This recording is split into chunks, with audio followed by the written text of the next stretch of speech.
Kemudian ada lagi, ada beberapa orang kaya yang Tuhan pertemukan dalam hidup kami selama di Indonesia. Ada yang support kami, kemudian berhenti support, terus jadi jahat sama kami gitu, berusaha menghancurkan kami gitu. Ada. Terus ada lagi pengusaha yang janji-janji doang, sampai publikasi, panggil koran datang, majalah datang, sampai saya ikut interview.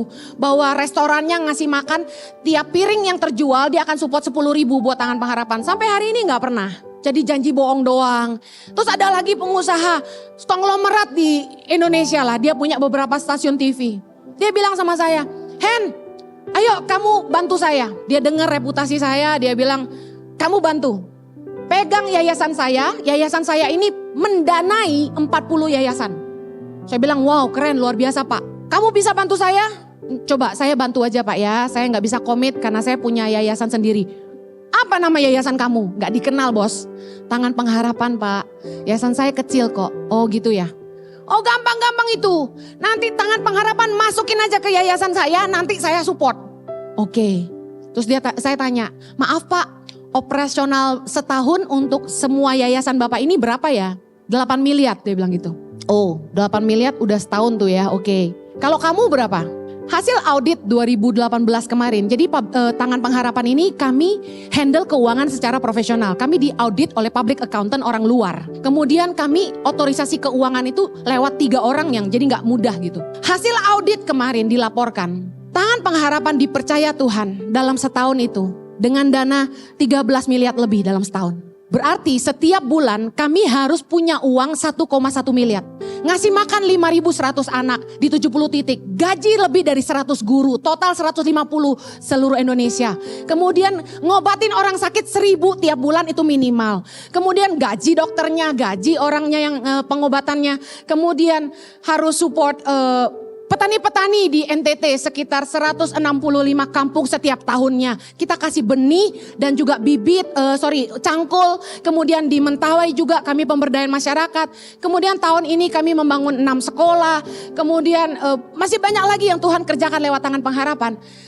Dan ketika diaudit oleh bagian keuangan, public accountant mengatakan donasi rutin yang masuk ke Tangan Pengharapan itu hanya 300 juta. Jadi yang orang consistently support termasuk CLCC itu hanya 300 juta dalam sebulan. Berarti minus berapa? 800 juta. Jadi public accountant itu bilang, Ibu Heni dan Pak Jojo harus kerja lebih keras tahun depan.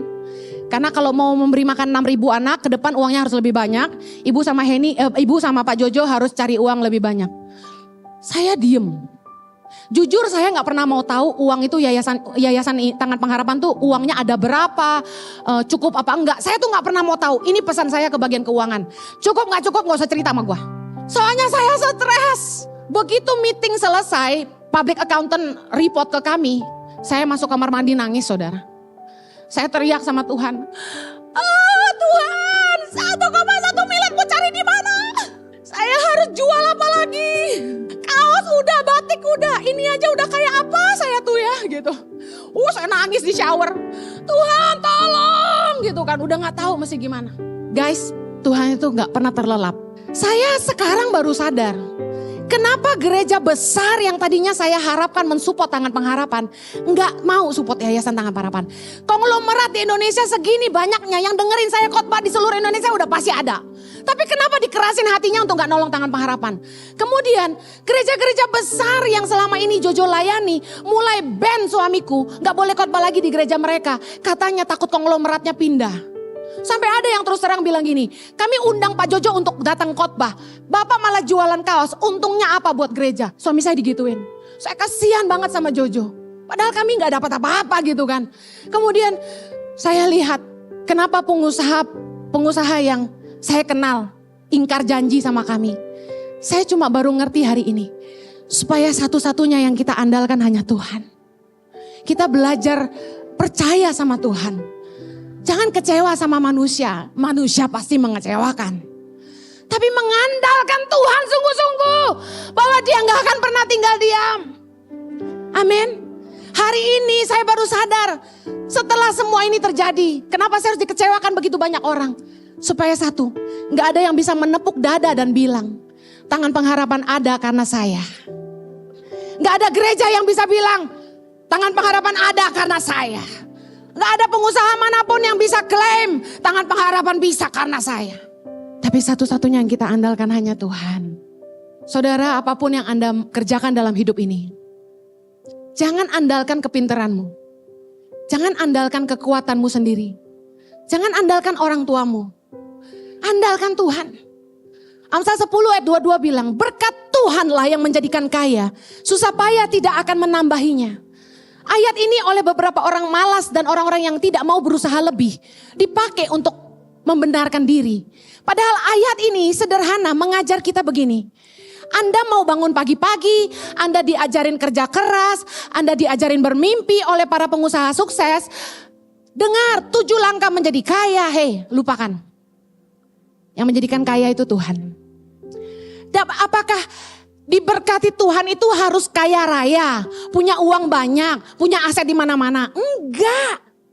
Buktinya saya kan enggak kaya raya. Tapi ada yang berani saya tidak diberkati Tuhan? Dengar, mintalah kepada Tuhan bukan harta, tapi kasih karunia untuk menikmati semua berkat Tuhan. Orang kaya duitnya banyak, tapi enggak boleh makan apa-apa. Orang kaya duitnya banyak, rumahnya besar, tapi isinya nggak ada. Anak istri semua jarang di rumah, karena rumahnya di luar negeri di mana-mana. Yang berenang-berenang pembantunya. Dengar, jangan minta kaya karena kaya tidak bisa bikin bahagia. Kaya tidak bikin kita selamat.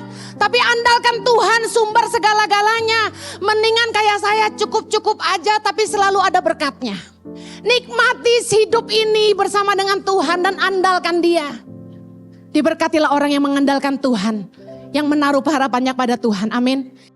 Impact Community Indonesia mengadakan 2 kali ibadah onsite setiap hari Minggu pukul 9 dan 11 waktu Indonesia Barat di MOI Mall of Indonesia Kelapa Gading, lantai P3. Kedua ibadah disertai ibadah anak dan